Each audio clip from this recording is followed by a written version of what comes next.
All right, 5 p.m., 1700 to all us military folks. Looking for Susie still, but we'll probably get started and we'll let her catch up as she comes in. Welcome, everyone. I'd like to welcome and briefly introduce our co-host panel for tonight's session, Asleigh Coxe, Susie Golden, who should be joining us, Chance Gillette, who might be in a little later, Hanna Peck, Don Tennant, and Chloe Ullrich. Asleigh is a strategic account executive at Salesforce. She has over 7 years of tech sales experience and is an Army veteran, having served in both Afghanistan and Iraq. Susie is a senior sales recruiter at Salesforce. According to her LinkedIn profile, she is a Salesforce recruiter by day and a workout instructor by night with 8 years of recruiting experience, both in staffing and corporate recruiting, now focused on sales recruiting at Salesforce. Chance, if he joins, is a Tableau account executive at Salesforce. He served in the Army as a paratrooper and has been with Tableau for nearly 2 years, delivering tailored Tableau solutions to drive business success. Hanna is a mid-commercial account executive at Salesforce. As an Army Human Resources Officer, she honed her communication and interpersonal skills, enabling her transition to her current sales role. Don Tennant is a Principal Solution Engineer at Salesforce. A graduate of the Naval Academy and a Navy veteran, Don has over 13 years of solution engineering experience with IBM and Salesforce. And lastly, Chloe is a lead solution engineer at Salesforce. As a transitioning naval officer with a background in supply, she leveraged her industry expertise to land at Salesforce after participating in the Hiring Our Heroes Fellowship. So great to have all you co-hosting office hours with us. Welcome. It would be great if each of you could take a moment to introduce yourselves further and share your Salesforce stories. Asleigh, would you like to lead us off? Yeah, perfect. Good evening or afternoon, everyone. So good to be here. Thanks for inviting me. As Dave said, I'm Asleigh Coxe. I spent 7 years active duty in the Army. I focused on intel. And then at some point I said to myself, man, I really don't want to go back to Afghanistan. I really don't want to be in a room with no windows. Let's try my hand in sales. So I transitioned out of the Army into sales, and I got specifically in the tech space about maybe 5 or 6 years ago. And I've been at Salesforce for the past 3, serving as a Department of Defense account executive, meaning that I just sell the Salesforce platform to the DoD, specifically the Army and Defense retail. That's just a quick overview of my background. And I'm based in Charlotte. Also, I'm in a hotel room. This is not my house. So that's good to see everyone. The true life of the account executive. Right. I am on the road. Hanna, how about you next? Yeah, so as in my introduction, I was a human resources officer in the Army, was in for 7.5 years. And as far as my journey to Salesforce, I was a fellow through the Hiring Our Heroes program, started that in May, and actually started my role at Salesforce as a new logo account executive end of August. So I think I'm the newest sales employee on the team here. Well, welcome. How about Don Tennant? Over to you. Yeah, good afternoon. So I started my career as a SWO in San Diego. I loved it. I actually really enjoy being underway. The best part of that job is being underway. Unfortunately, that's also the worst part of the job, is the being away. And so when I eventually transitioned out of active duty service, I was looking for something where I could kind of translate some of those skills. And I found myself, like a lot of us do, I think, in consulting. And I was doing consulting work, supporting, IT implementations for FedCiv and DoD projects. And I was enjoying it, but it wasn't really until I started doing some of the Salesforce implementations where I was like, oh, this is like really fun. So did that for maybe 10 years, and then worked my way over to my current role as an SE, as a solution engineer here at Salesforce, and really enjoying the combination of being able to support Department of the Navy primarily in my case. So kind of harking back to my original roots, together with sort of being able to apply the computer science background that I originally studied. Nice, thank you. Chloe. Hello everybody. I'm Chloe Ullrich. I'm a solution engineer here at Salesforce on the DoD pre-sales team. I joined the Navy just out of college. I did about 9 years in the Navy. I did love it. I had a great time, but then I had 2 little babies, and you couldn't have like pried me out of here. Out of the state for some any amount of time. So, and I kind of stumbled upon the Salesforce Hiring Our Heroes Fellowship when I was looking around for what I wanted to do with my life from there. Never heard of Salesforce before. I just started digging into it and networking, and stumbled upon some people who I'm sure I'll name later, who happened to lead me to this position, and I just kind of went for it. And that was while I was participating in the fellowship. I was interviewing for this job and ended up working out. So started here, been here for about 1.5 years, and I love it. So happy to be here. Thank you. And lastly, Susie, whose LinkedIn's probably going to light up like a Christmas tree here in a second when she explains what she does. Hello, my name is Susie Golden. I am based in Chicago, but I'm a senior sales recruiter here. So we work with a lot of veterans. I hire for AEs across all areas of the business. Right now, I'm specifically for SMB roles, all segments and locations, but my team overall covers any level. So happy to answer any questions. I also help with onboarding for new hires that start. They're flown into Chicago. So I get to meet everyone and get them onboarded, but I'm excited to be here. All right, well, thank you. For those joining for the first time, we always like to briefly explain the purpose of these office hours before we open the floor to questions and discussions. Thank you for taking the time out of your Wednesday evening to spend it here in the spirit of community mentorship and learning. I'm your host, Dave Albright, also assisted by the great Dave Nava. We're both solution engineers here at Salesforce and Military Trailblazers. Each week, we invite a co-host or co-host to take part in the conversation so we can leverage their experience, expertise, and unique perspectives. The focus for tonight's session is exploring the hottest jobs right now in the Salesforce ecosystem, probably something you're all very interested in. In this session, we're going to feature sales professionals, which is probably something a little different than what you've learned about in Hiring Our Heroes. So these sessions are always an informal get-together for a gathering with military trailblazers and allies to explore non-technical Salesforce career and branding-related topics to help you achieve your professional development and career-related goals. Next hour is intended to be an opportunity for collaborative mentorship. Everyone on the call is encouraged to step up and help answer questions from your perspective, which will provide additional diversity of experience to the answers given.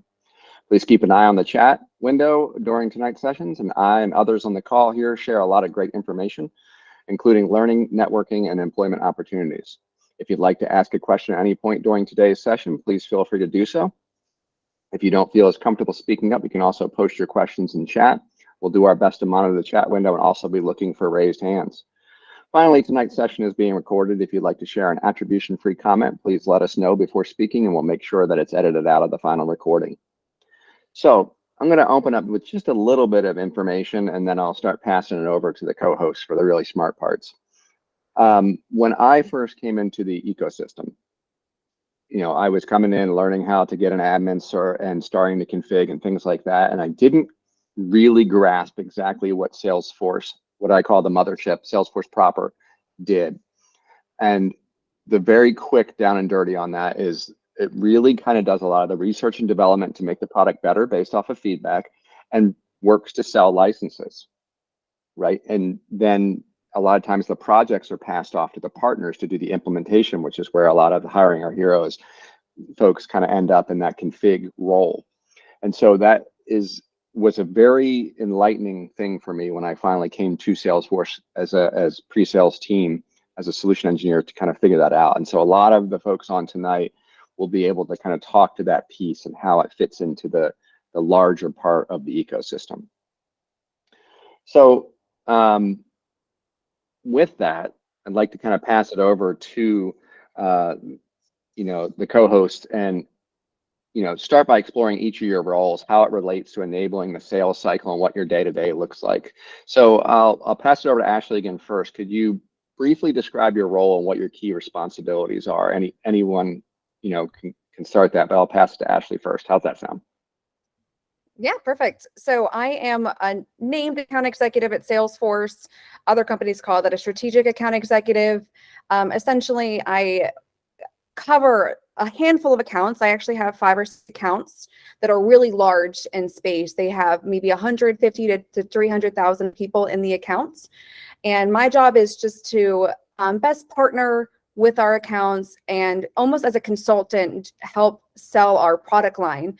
I think people get confused on what sales is, and they think it's very transactional, but enterprise sales is very consultative.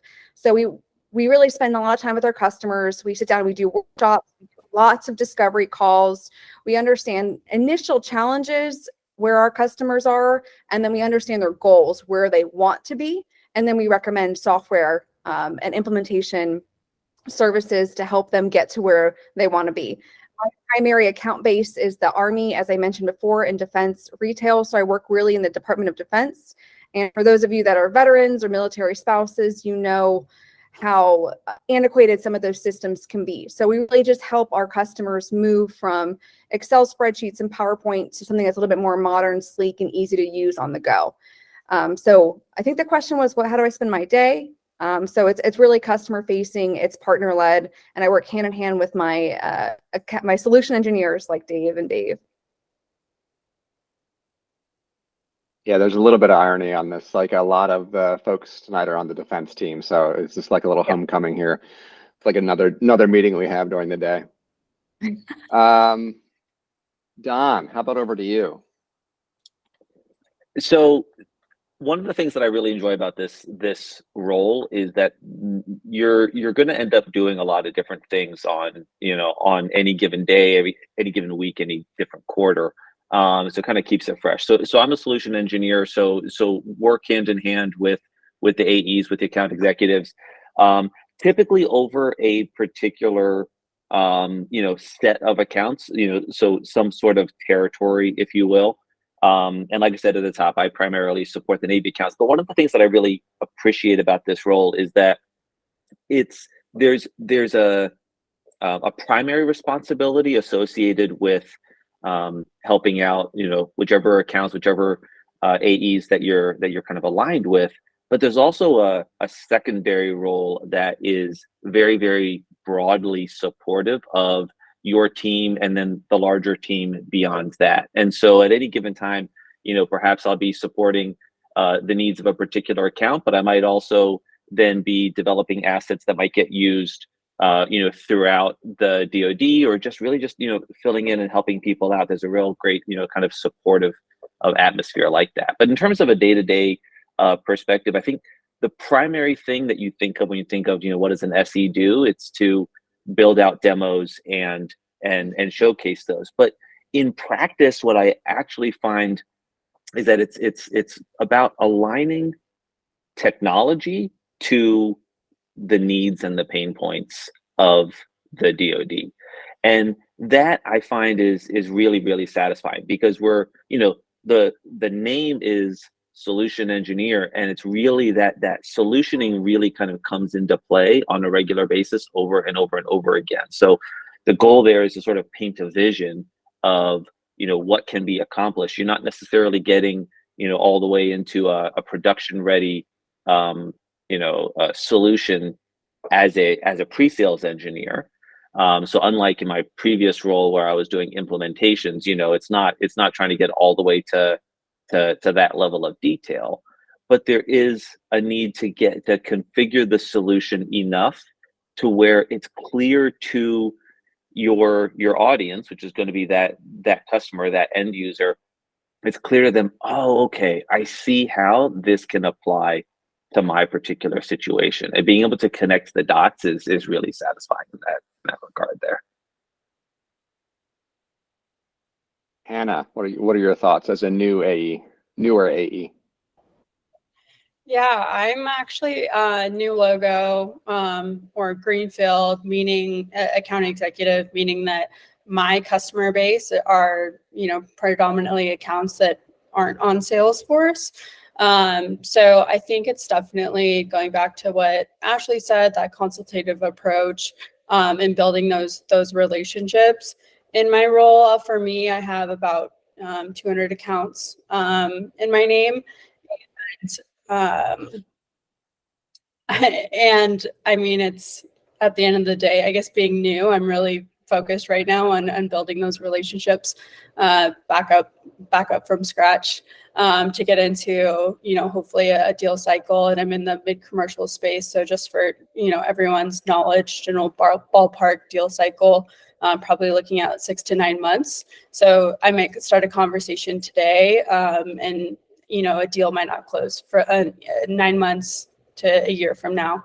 And in my role as a core account executive, I have co-primes aligned with me, meaning that, I might have an AE, a service cloud AE aligned with me, marketing, and our other, extended platforms, but working with them as well to make sure that we're aligned on really what I'm seeing, and I'm a quarterback for my accounts and communicating what I'm seeing to them as well.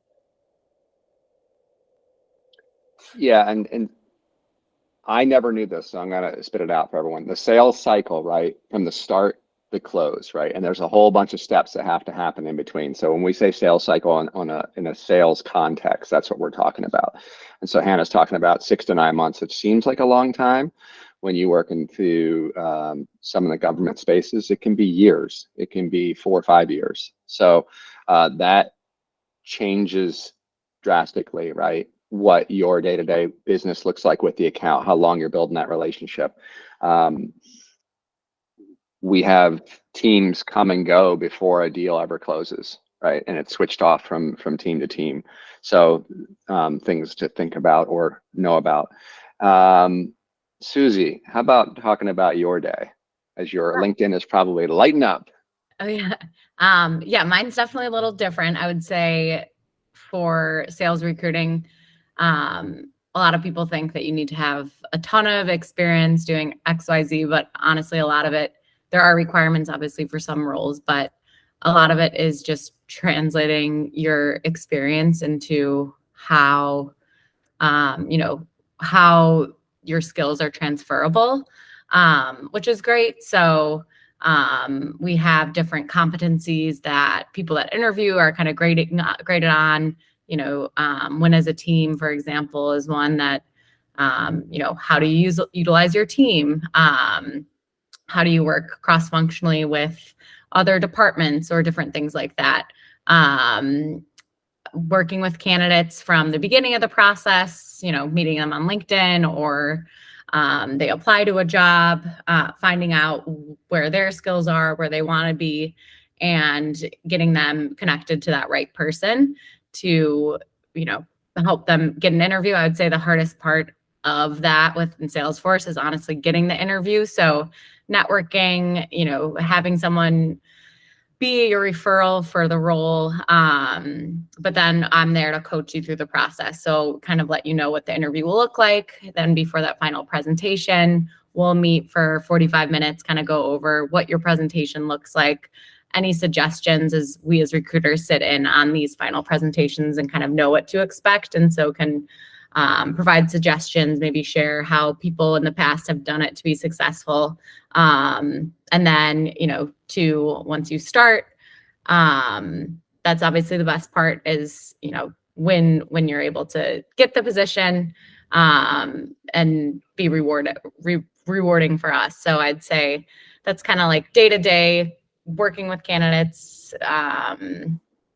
coaching through the process, making sure that we're finding that right fit.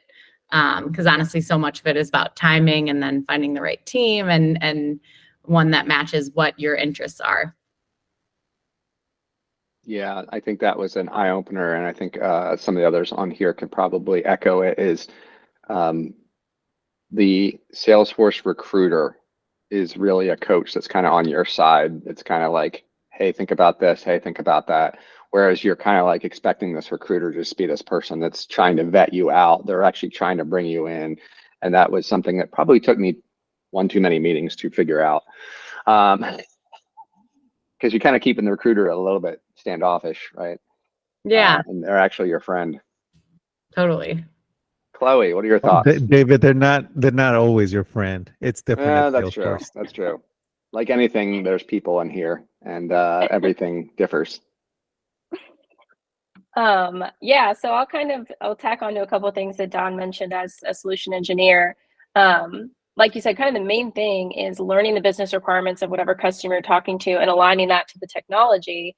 And what that kind of means in practice is a lot of discovery sessions, which is what your week will consist of, random meetings with customers, without customers, where you're researching and talking internally with your AE. And then again, taking what you're learning and putting it in a demo to show them the value of the platform. That's really all you're trying to get across, is the value. Whether it, shows every single thing that they needed isn't as important as just making sure they understand, one, that it's possible and that it's providing a value to them that they didn't have before. The rest of your time, that's what I love about the job, is that it's so different every week. I literally never do the same thing. Some weeks you're at a conference supporting booth duty and giving demos to random people on a floor. Some weeks you are writing, content to respond to, at least in the government. I don't know if this happens outside the government, but they do requests for contracts. So you'll be writing up content to express the value of the platform in a written format and turning that into hopefully, win a contract for a specific thing. And then lots of training, working with your internal team. So we work with our internal SE team to learn and get new skills. A lot of times you're helping out other SEs on your team who might need to get a demo done really quick or whatever it might be. So it's different all the time. And I think that's what makes this job super fun.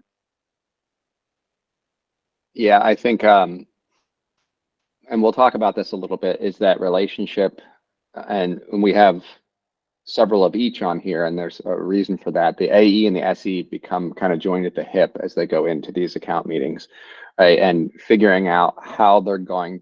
It's about building a relationship, right? The AE kind of handles the business side. As I always say, that money side stuff, the contracting, the stuff I don't know about. And then I handle the tech nerd side, right? So as the question comes, each person kind of responds to it as they see fit. And so it really is a team that works together on this. Okay, I'm going to hit this one next because true story, and those of you who have watched me before, I've said it. I was literally training to do Python when I was kind of getting into tech, and someone had me go to one of my now mentors, and they're like, hey, they work with computers, you should go talk to them. And so I called this person. We had a 30-minute call, and he says, it's great, I work at Salesforce, or I work with Salesforce. And I was like, one, I don't know what Salesforce is, and I don't do sales, which I always find hilarious because now I'm pre-sales at Salesforce. So I think there's a common misperception maybe of sales teams in industry coming out of the military, right? Because you always think of the sleazy vendors that are there like, hey, what do you need? Can I get you something? I'm going to make $1 billion off this. And now seeing it from another side and seeing the rest of industry, it's a little different than you think. So what is a common misconception you've experienced or heard about related to sales professionals in the ecosystem? Hanna, I'll turn it to you first. Yeah, I think it's funny you say that, because I remember I posted, I was working with Salesforce, and the veterans were like, why would you do that? Sales is awful. But I think a common misconception is there's definitely, I think, career fields that veterans or transitioning military field feed to. Maybe it's consulting, or there's numerous career fields. But at the end of the day, consulting is still sales. And it's still that relationship building aspect that we've touched on so many times.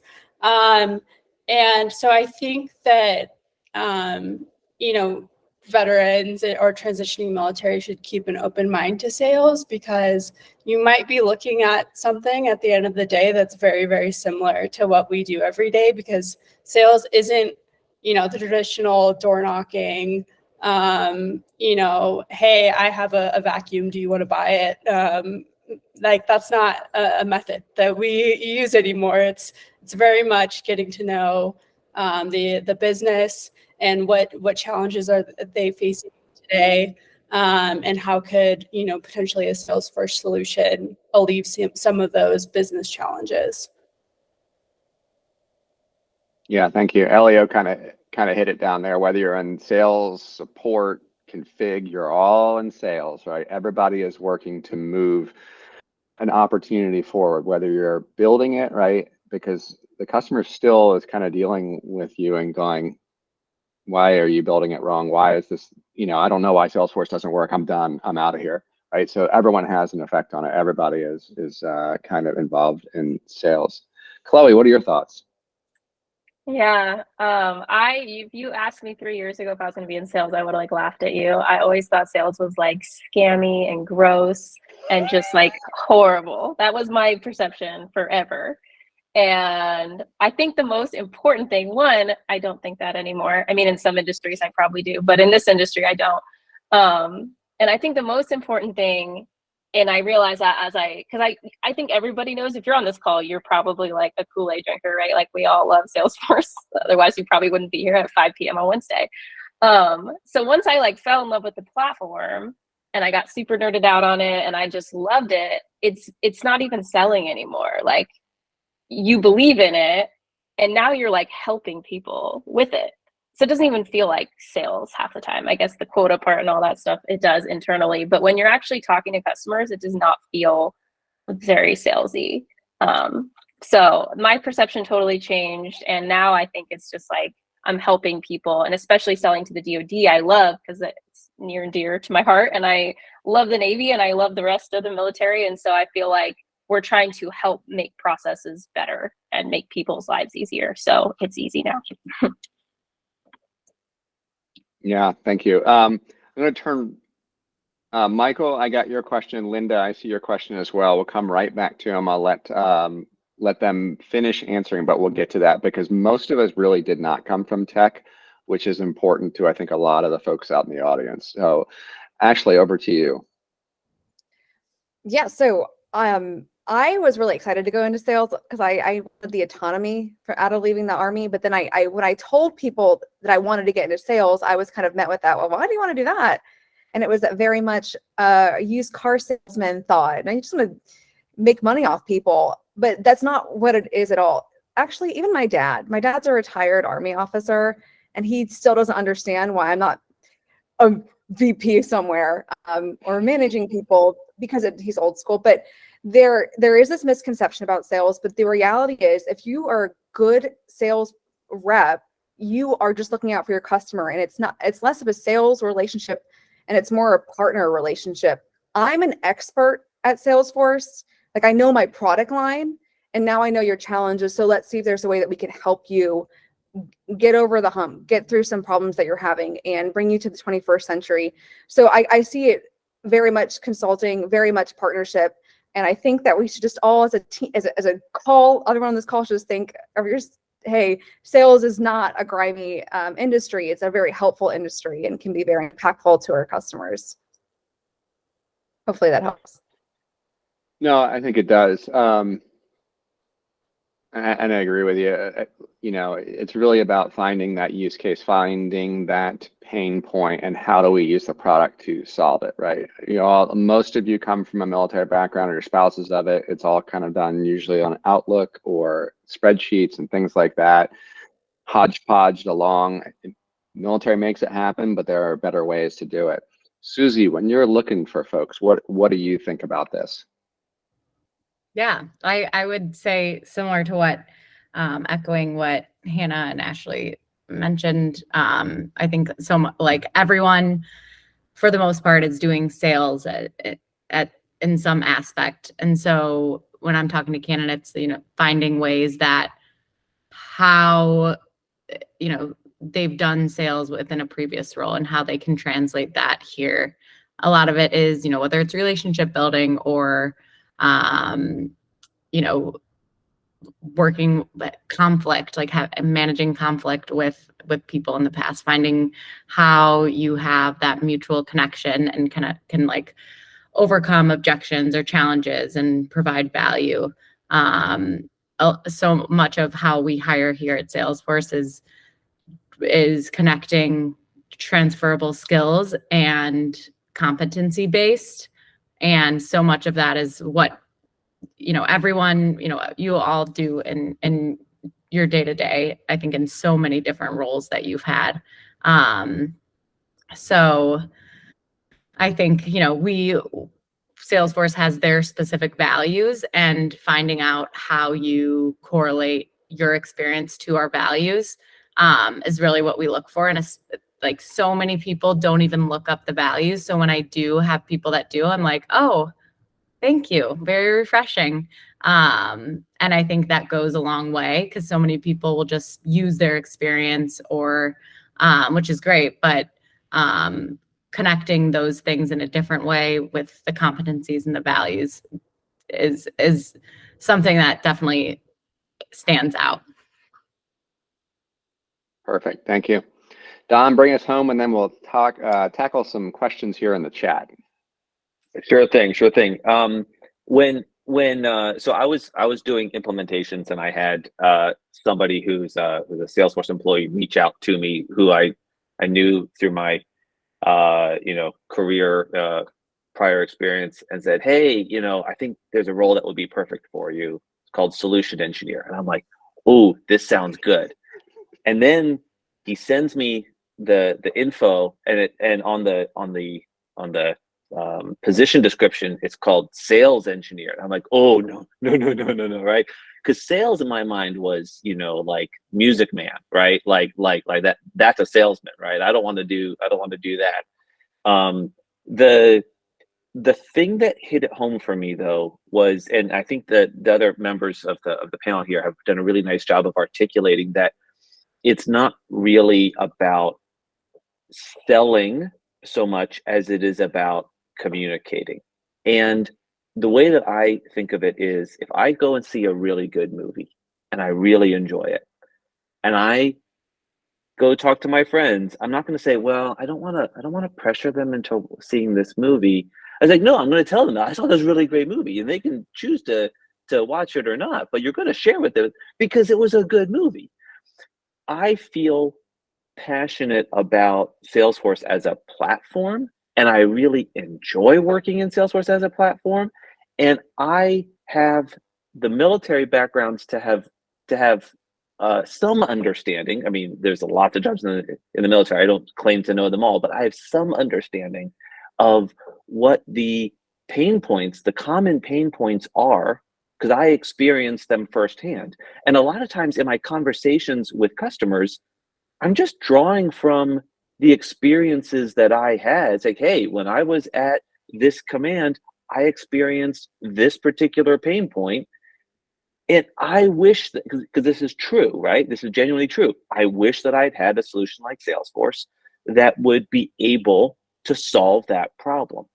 And because it's firsthand experience, because it's tied to my genuine passion for the technology in that product, and because it's connected with what I understand of the pain points there, it's really just about communicating, right?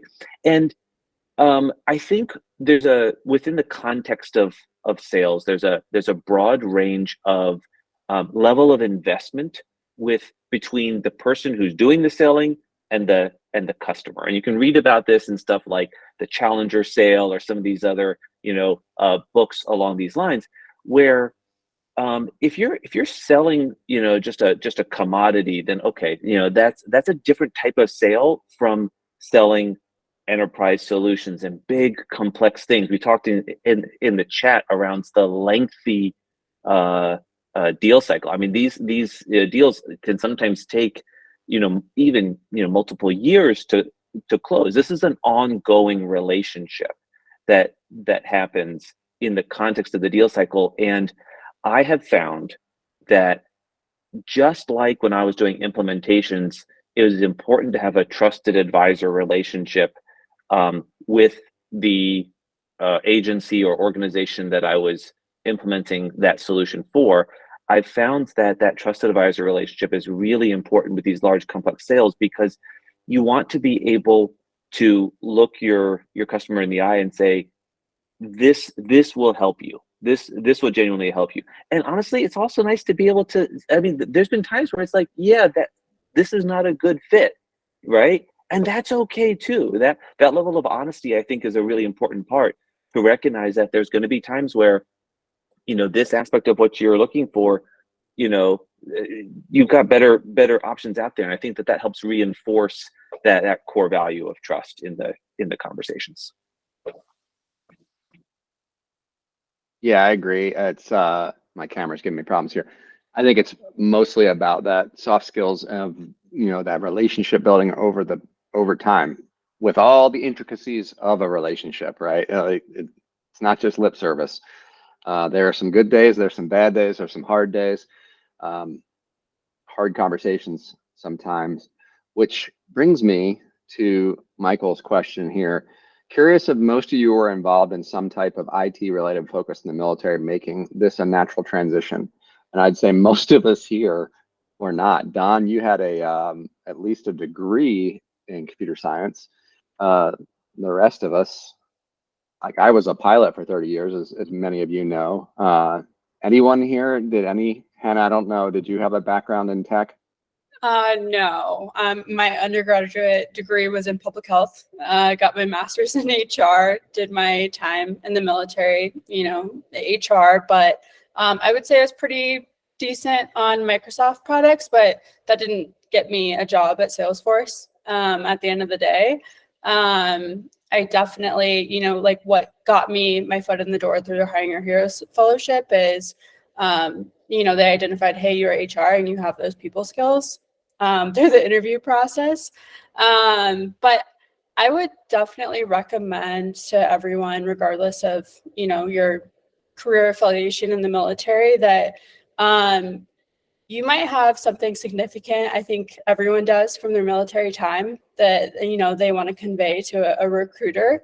But before you have that conversation with a recruiter, make sure you're talking to someone, whether it's Salesforce or anywhere else, another sales professional, of like, here's my story, here's how it translates. So you're bridging that gap, and making sure that whatever is significant to you lands with that other person. Because if it doesn't, chances are when you're having that conversation with the recruiter, maybe you're not articulating it in the best way possible to that profession or sales career field that you're looking at.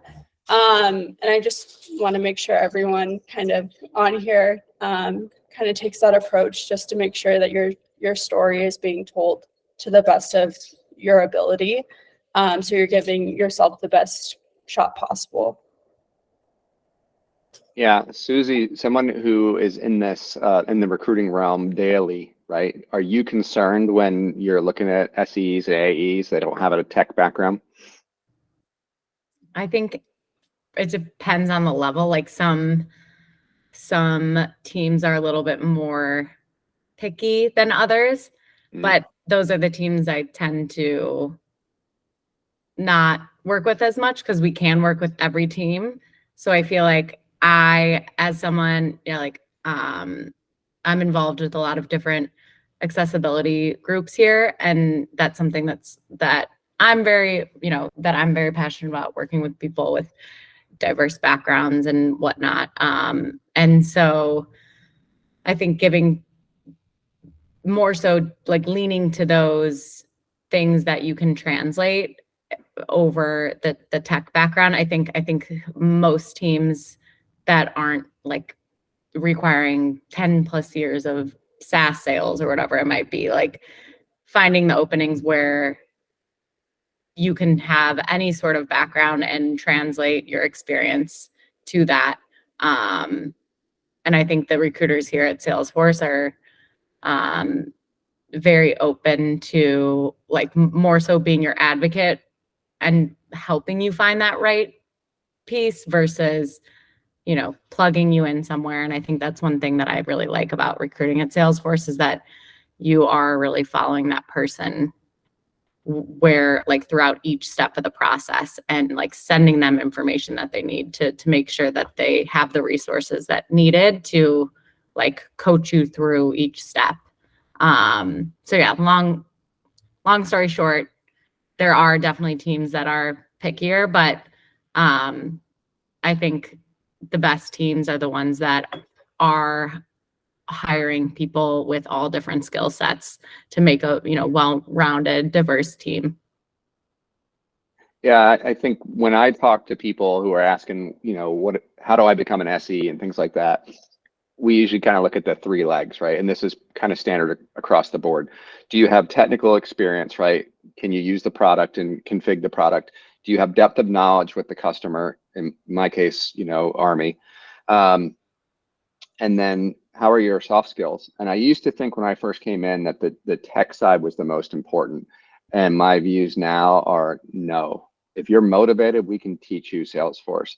I can't teach you 10 or 15 years, 5 years of experiencing what it's like to live in that environment, to go down range and be intense and understand what the customer actually has experienced and has gone through and is dealing with on a day-to-day basis. And soft skills, some people got it, some people need to learn it, right? And we have all dealt with people of all sorts, but the soft skills are hugely important. Far more important than we sometimes give credit to. You can walk into a room and blow a deal in a minute, right? If you go in there and say something really off the cuff, or call Sergeant Major sir, something like that, call the general a sergeant. And these are things that have happened, right? And you can imagine how quickly that customer is like, you don't even know who I am, and you can't, what are you doing here, right? You don't even understand my world. So let's take a break here. We're at the little past the midpoint of the session because I always run poorly on time. So let's go ahead and take a quick group photo for sharing on social media. Always need to be branding, right? Always thinking about these things. We'll post it on LinkedIn and Twitter tomorrow. We'll tag everyone in the photo. If you only have your first name showing, or you have a nickname on there and you want it to be on there, please feel free to include it in the comments. We'll grab it from the Google Meet and tag it in there. And so everyone who wants to participate in the photo, please unmute your video and I will grab a screenshot. I usually have my mouth hanging open like an idiot in here, so stand by for 3, 2, 1. I'll try and get it. Oh, I think my mouth is open. It's awful. And Chloe, of course, you put your comment in just the wrong time. And now that'll be forever seen, Chloe, right next to my face with my mouth open. Never fails. I mean, it's true though. That's good advice. Yeah, true. Okay, so we had another comment. I'll get Portia and then we'll go back. Linda had a comment. And then Iris, I got you. So Portia, you asked about what certs were good for SEs and AEs. And so from an SE perspective, I'll just very quickly say, we usually require 3 within the first 2 years. Obviously, admin is going to be a big one. App builder usually makes sense. And then usually a cert of whatever your domain or vertical is, right? So if you're in financials, you'll probably get one of the financial ones. If you're in health, you'll probably get Health Cloud, something like that. With us being predominantly here on the DoD, we'd probably look for a PSS consultant right now, or I'm sorry, Omni consultant, or Service Cloud's another one that we work with a lot. So I'll pass it over to the AEs. Your thoughts on that, because I know AEs don't really have a lot of certs, and there's varying thoughts on that. Asleigh? So when I joined Salesforce, I didn't have any certifications. I just wanted to work at Salesforce because I heard good things about it and I really love the product. So I didn't have a tech background, but I quickly, as I was going through customer meetings, thought it would be beneficial for me to at least understand the architecture and way that our education on Trailhead is laid out. So I went ahead and took some classes on Trailhead, and then this year they made it mandatory for everyone to be Ranger qualified. So I got my Ranger certification, but not required for sales, just a helpful thing to have. I guess I hand it over to Hannah. Maybe, yeah. Yeah, I, same. Got that. I'm double Star Ranger qualified now. Yeah. But a lot of that I think was just, demonstrating commitment to Salesforce and the solution and platform, and really just using that as a talking point. It's not going to be the talking point that ultimately, gets you the job at the end of the day, but saying like, here's what I've done so far. And it's an easy way, just, with how the platform or how Trailhead's laid out to everyone has that access. It's free, and easy, point of conversation in the interview process. Susie, from your perspective, do they matter? Do we give them more weight than we should? I think for having being a ranger status. Ranger status or certs, right? If I was applying and you saw I had a ton of certs or something like that, does my stock go up with you? Yeah, definitely. I think that's great because throughout the process, way more than I do. First of all, a lot of the hiring managers might not be rangers, and when you're speaking to all those things in your interview, that stands out way more than any other people, because a lot of people don't take the time to, look into the products more specifically, or take the time to become certified in specific things. And like Hannah, you were mentioning,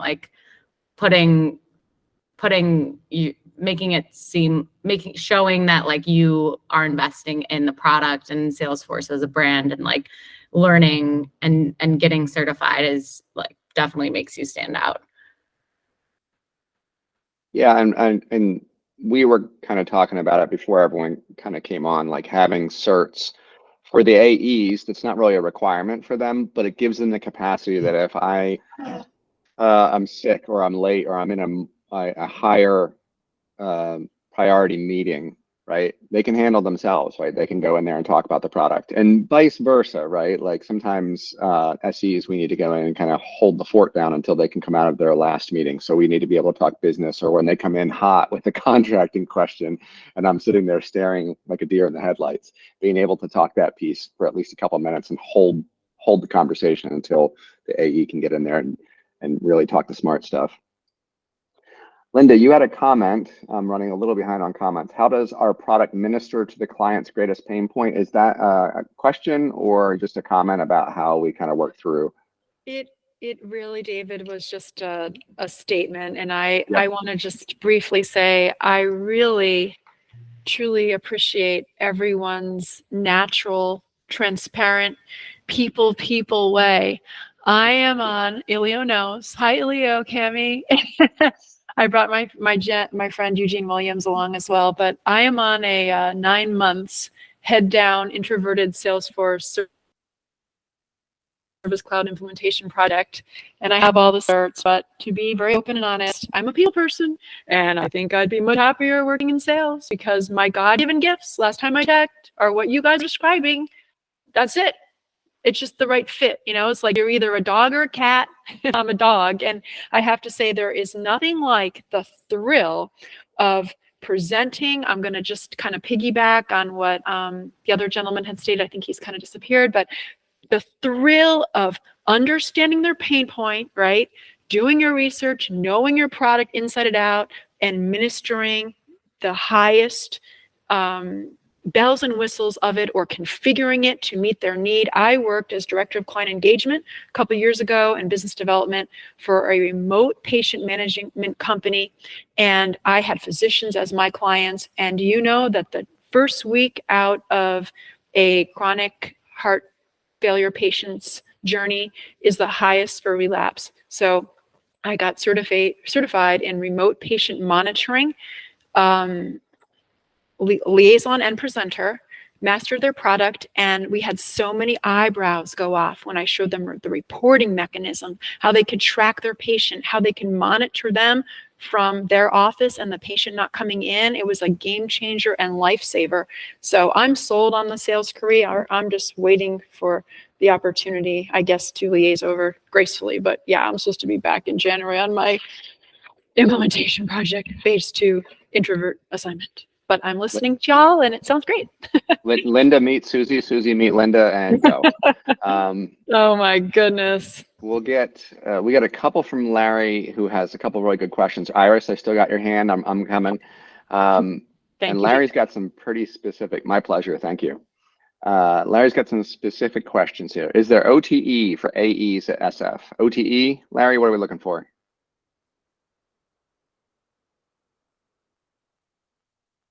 Uh-oh. All right. Can everybody hear me? Yep. Okay. So I had heard terms, for salespeople, especially when it comes to like salaries and everything, how they have just the base salary. And then I've Here it seen comes. that acronym. What was it, on top of earnings? What does that mean? And I've heard something like a compensation structure or something like that.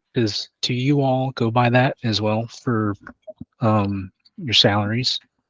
Yes, and then I could see Ashleigh smile, and I'll let her answer this for the AE side.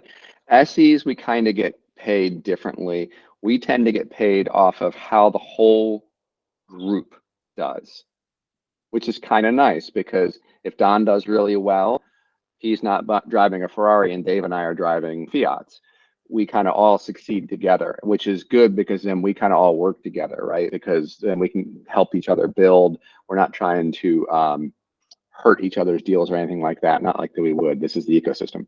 But it's a little less stress for us. We don't carry a quota. We do get paid a bonus off of how the whole group does as a whole, which is kind of nice. So if we all win together.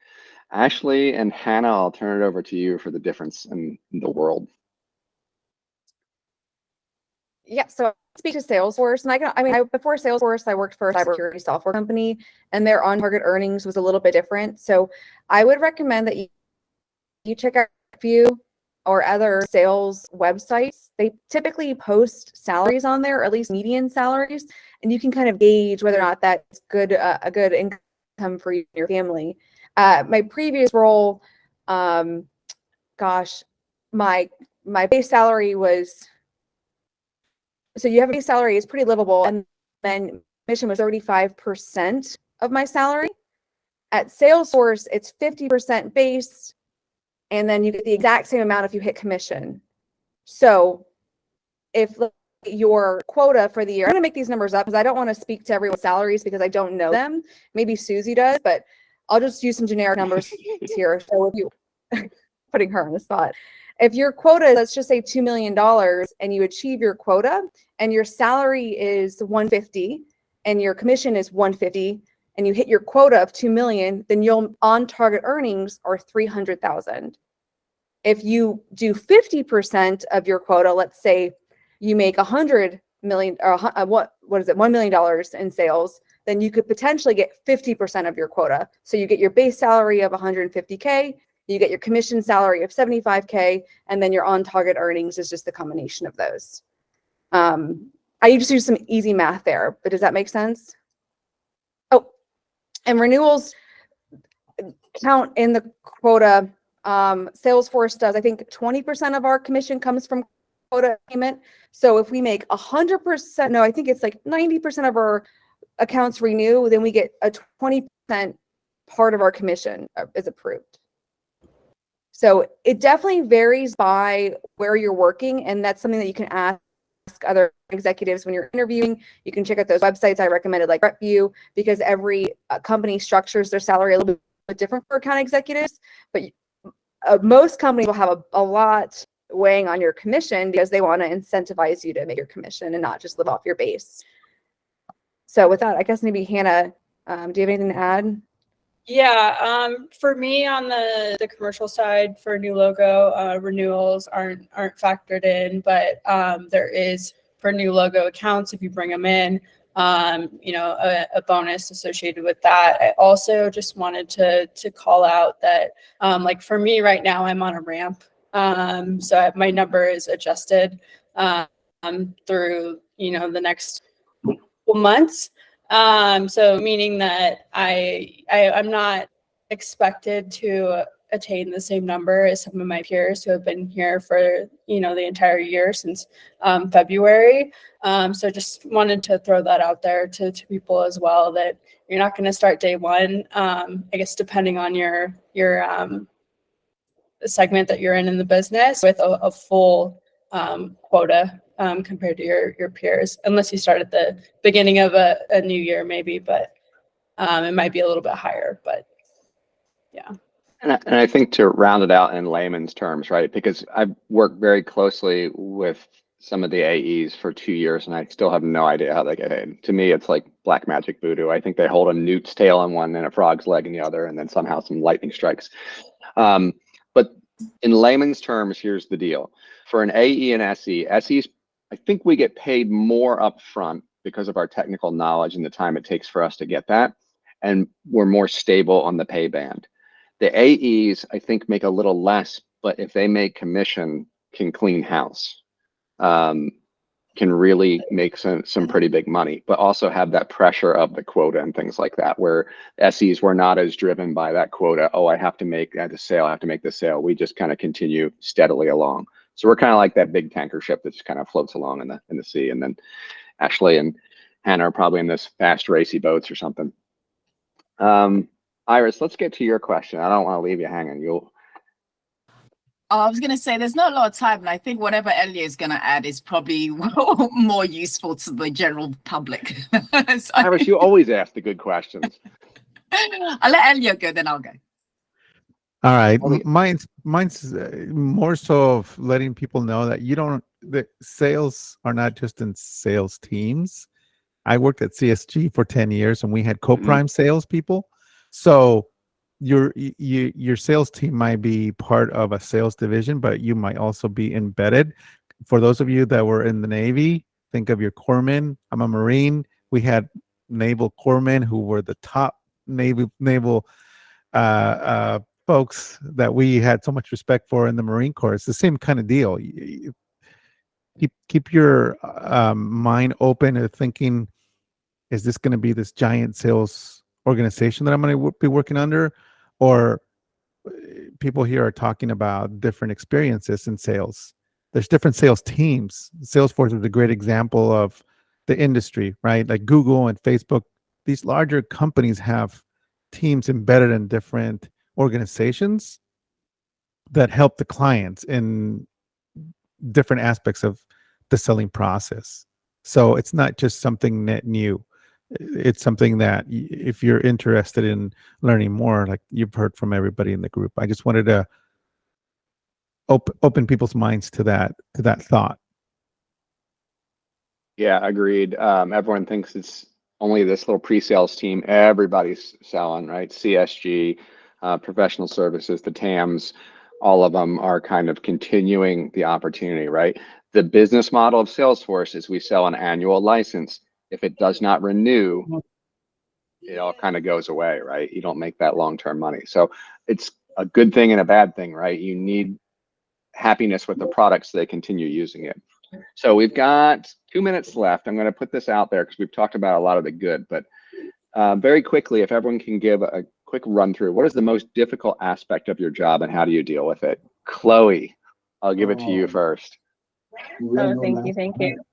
Let's see. Most difficult is the ever-changing technology. Our technology is obviously improving constantly, which means that there's new things to learn like every day. Sometimes I'll be in a call and they'll mention something that I didn't even know existed yet. So there is a lot of kind of running around sometimes to learn new things, and sometimes it can be hard to figure out where to go to get the latest information. That, and depending on the sector that you're selling into, again, in my case, it's DoD. DoD compliance is a nightmare and I hate it. So when you deal with the government, or I'm sure it happens in like the healthcare industry with, HIPAA stuff, there's a lot of compliance requirements and it can really mess with what you're trying to solution for them. And there's just a lot of rules that you have to figure out. So that can be a little frustrating. Amen. Don. So I was going to say the long deal cycles, but I changed my answer to compliance. That one takes the cake. Yeah, for sure. Susie.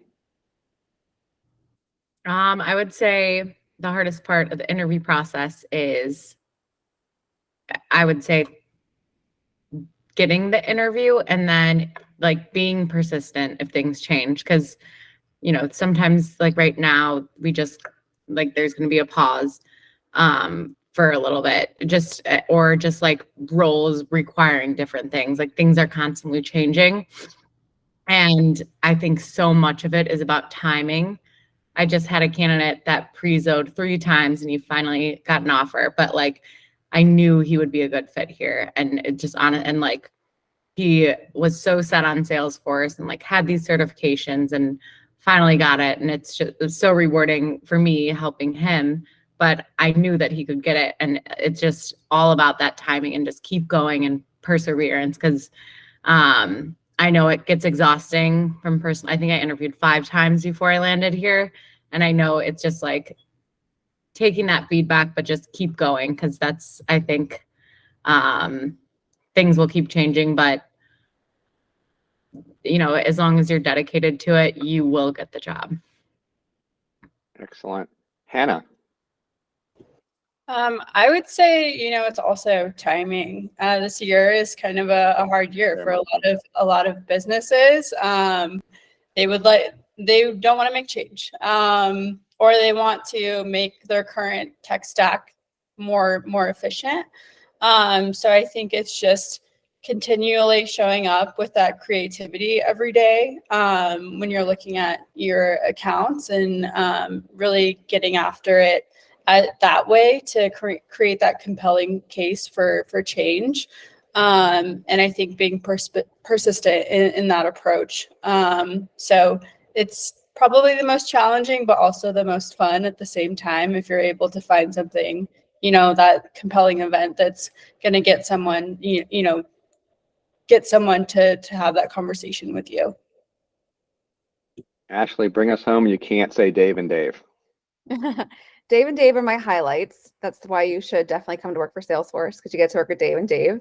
I'd say if you're looking into being in sales, there are a lot of highs, there are a lot of lows. And so it's really fun role because you have these highs and lows and not every day is the same, but at the same time, you've got lows. If you're working with a customer for months, 6, 8, 9 months, and then at the last minute they say, hey, listen, we're just going to stick with Excel spreadsheets. That can be a really tough time for you who's invested the past 6 to 8 months with them. On the same hand, though, if you invest the same time and they say, we want to buy Salesforce, that's a really strong high because you invested the time you're getting rewarded. So with any sales role, there's going to be really good days, there's going to be really bad days, and you just learn to stay resilient. And it can get personal too, right? You can kind of get personally invested in those deals. There have been some hard days where you're like, man, you thought you had it. You thought you had the great solution. Oh, moving on. All right, a little bit over. So before we close, I'd like to thank Asleigh, Susie, Hanna, Don, and Chloe for co-hosting tonight's session. It's been awesome having you here and getting your perspective on the topics we've discussed. And with that, thank you so much for attending. We hope to see you in the next 2 weeks. Have a great Wednesday night.